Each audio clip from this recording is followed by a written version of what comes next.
کسی کی مدد نہیں کر سکتے کہ ان کے پاس وسائل نہیں ہوتے۔ چلیں آپ بتائیں کہ آپ کے بہن بھائیوں کے پاس اتنے پیسے ہیں کہ وہ جو لائف سٹائل اپنے بچوں کو دیں وہیں آپ کے بچوں کو دے سکیں، یا اپنے بچوں کے ساتھ آپ کے بچوں کو بھی ایک اچھے انگلش میڈیم اسکول میں پڑھا سکیں، ان کی بیوی مان جائیں گی؟ میری بات کرتے کرتے وہ دوبارہ سر جھکا کر بیٹھ گیا۔ آپ کو پتا ہے چند منٹ گزرنے کے بعد میں دوبارہ بولنے لگی۔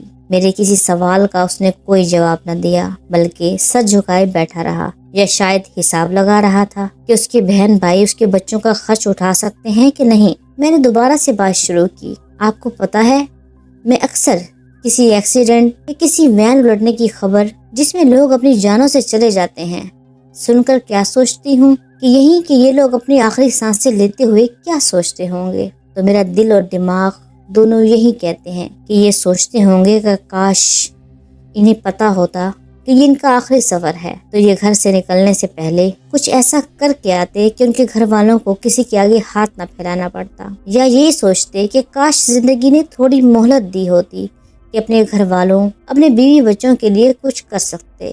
تو آپ کو تو یہ موقع مل رہا ہے تو آپ اس سے فائدہ اٹھانے کی بجائے انہیں دوسروں کا دروازہ دکھا کر جائیں گے کہ وہ ہر ضرورت کے لیے انتظار کریں کب وہ ان کی جھولی میں کچھ ڈال کر جائیں اور وہ اپنی ضرورت پوری کریں۔ سوری ٹو سے آپ کی جگہ میں ہوتی تو ہرگز اس آپشن کو چوز نہ کرتی۔ میں اپنی بات کہہ کر چپ ہو گئی۔ میرے بہن بھائی واقعی بہت اچھے ہیں، اگر تھوڑا سا مینج کر کے چلیں گے تو یقیناً وہ میرے بچوں کو اپنے بچوں والا لائف سٹائل دے سکیں گے۔ میرے خاموش ہونے کے کچھ دیر بعد وہ بولا۔ اس بار وہ بڑے آرام سے بات کر رہا تھا، یعنی آپ انہیں دوسروں کے سہارے ہی چھوڑ کر جانا چاہتے ہیں۔ یہ دل میں سوچ کر اس کو سمجھانے کی ایک اور کوشش شروع کی، کیونکہ لگ رہا تھا شاید وہ سمجھ جائے گا۔ دیکھیں مجھے تو لگتا ہے نیت کرنا انسان کا کام ہے، باقی وسائل تو اللہ بناتا ہے۔ ہم ہزار جگہ پڑھتے ہیں، وہ کہتا ہے میری راہ میں خرچ کرو میں اور دوں گا۔ بہن بھائیوں کو چھوڑیں، آپ بتائیں آپ اس بات پر کتنا یقین رکھتے ہیں؟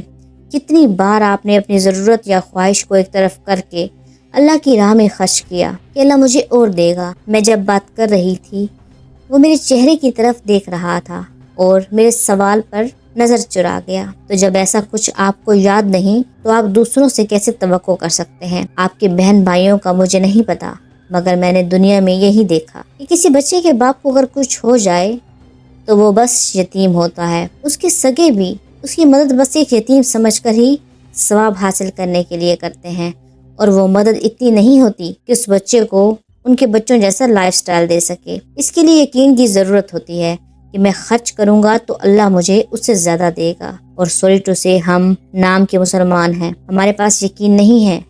میں بولتی گئی اور وہ چپ چاپ سنتا رہا۔ کچھ منٹ چپ ہو کر میں پھر شروع ہو گئی۔ اس دوران وہ اپنی کسی سوچ میں جا چکا تھا۔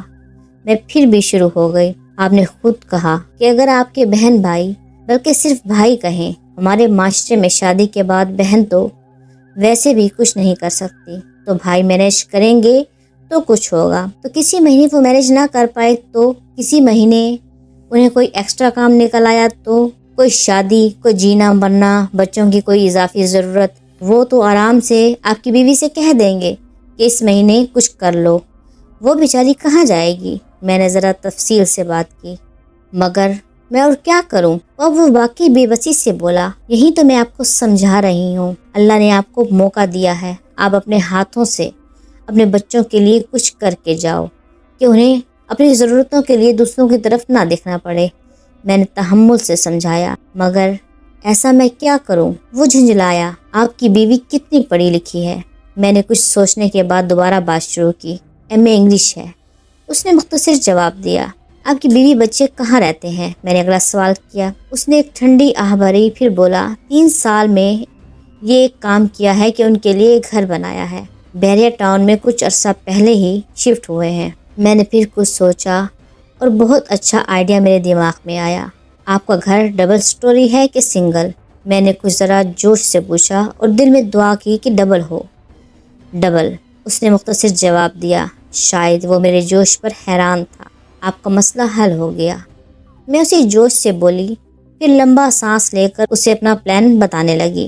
دیکھیں آج کل تو پاکستان میں بھی نرسری یا ڈے کیئر کا بہت رجحان پایا جاتا ہے، ہو سکتا ہے کہ اوپر والے پورشن میں آپ کی مسز اور بچوں کی رہائش ہو جائے تاکہ وہ اسی گھر میں رہیں جو ان کے لیے آپ نے بنایا ہے۔ نیچے کچھ ایسی سیٹنگ کرائی جائے کہ دن میں وہ ایز اے ڈے کیئر اور نرسری استعمال ہو جائے اور شام میں ٹیوشن سینٹر کے طور پر استعمال ہو جائے۔ آپ کی مسز انچارج ہوں، خود وہ سب مینج کریں، کام کرنے والے بہت مل جائیں گے۔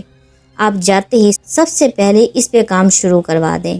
اللہ آپ کو اتنی مہلت دے کہ آپ اس ڈے کیئر سینٹر اور ٹیوشن سینٹر کو چلتا دیکھ کر جائیں اور اپنے حصے کی جائیداد جو وراثتی ہے فوراً جا کر اپنے بیوی بچوں کے نام کرا دیں اور انہیں یہ تاکید کریں کہ کوئی کتنی بھی مشکل ہو آپ کے پاس آئے، نہ آپ نے اس جائیداد کو سیل کرنا ہے اور نہ ہی کسی گارنٹی کے طور پر رکھوانا ہے، چاہے وہ آپ کے کتنے ہی سگے بہن بھائی کیوں نہ ہوں، کیونکہ اگر آپ کو کچھ ہو جائے تو ان سے زیادہ مشکل میں اور کوئی بھی نہیں ہو سکتا۔ ایک لمحہ سانس لے کر میں پھر بولی، اللہ کرے آپ کی زندگی میں یہ سب مینج ہو جائے۔ میں یہ تو نہیں کہتی کہ آپ کی بیوی بچے بہت لگژری لائف گزاریں گے، لیکن انشاءاللہ عزت کی زندگی ضرور گزاریں گے۔ میں خاموش ہو گئی۔ کچھ دیر کے بعد وہ پھر بولا، میری بیوی پتہ نہیں یہ سب کر پائے گی کہ نہیں، وہ تو اپنے گھر میں سب سے چھوٹی تھی، یہاں بھی اسے میں نے بہت لاڈ سے رکھا، میں نے تو 7 سال میں خود اسے کبھی ڈانٹا بھی نہیں۔ وہ کچھ بے یقین انداز میں بولا، یہ ہمت آپ نے اسے دے کر جانی ہے کہ وہ کر سکتی ہے، اور ایک بات بتاؤں، عورت بیٹی بہن بیوی کے روپ میں کچھ نہیں کر سکتی، مگر وہ ماں بن کر اکیلے دنیا سے لڑ سکتی ہے۔ شاید ماں بنتے ہوئے اللہ عورت کو اتنی تکلیف سے اس لیے گزارتا ہے کہ وہ اتنی مضبوط ہو جاتی ہے کہ بڑی سے بڑی آزمائش میں اپنی اولاد کی حفاظت کر سکے، اور دوسرا اللہ ہمت سے بڑھ کر آزمائش نہیں دیتا، تو آپ کی بیوی پر جب آزمائش آئے تو وہ خود انہیں ہمت دے گا، لیکن آپ نے ہر پل انہیں یہی کہنا ہے کہ تم کر سکتی ہو۔ میری بات سن کر وہ کسی سوچ میں پڑ گیا۔ میں نے گھڑی دیکھی، وقت کیسے گزر گیا پتہ ہی نہ چلا۔ میری بورڈنگ شروع ہونے والی تھی۔ میں نے آخری بات شروع کی، دیکھیں میں اس بات سے 1% بھی انکار نہیں کرتی کہ اس کرسی پر بیٹھ کر باتیں کرنا بہت آسان ہے۔ میں نے اپنی کرسی کی طرف اشارہ کیا، پھر اس کی کرسی کی طرف اشارہ کرتے ہوئے بولی، اور اس کرسی پر بیٹھ کر ان سب کو فیس کرنا بہت مشکل، مگر یقین جانیے آپ نے اس مشکل کو حل کر لیا تو آپ کے بچوں کی زندگی آسان ہو جائے گی، پھر ان کی ضرورت کو پورا کرنے کے لیے کسی کو کچھ مینیج نہیں کرنا پڑے گا۔ آپ کے لیے دعا گو رہوں گی۔ یہ بول کر اپنا بیگ اٹھا کر میں اپنی بورڈنگ کے لیے چل پڑی۔ مجھے محسوس ہوتا رہا کہ وہ مجھے دیکھ رہا ہے۔ آخر میں مڑنے سے پہلے میں نے اسے مڑ کر دیکھا، وہ کھڑا مسکرا رہا تھا اور ہاتھ سے اس نے مجھے ویو کیا۔ میں نے بھی جواباً کیا۔ مجھے پہلی بار اس کی آنکھوں میں چمک نظر آئی، شاید وہ پرسکون ہو گیا تھا۔ اسے پرسکون دیکھ کر میرے اندر ایک عجیب سی خوشی کی لہر دوڑی کہ شاید میں نے آج اپنی زندگی کا سب سے اچھا کام کیا۔ اگر آپ کو میری کہانی پسند آئی ہو تو پلیز میرے چینل کو لائک، سبسکرائب اور شیئر کریں، اور بیل کے آئیکن کو لازمی دبائیں تاکہ ہر آنے والی ویڈیو کا نوٹیفیکیشن آپ کو ملتا رہے۔ اللہ حافظ۔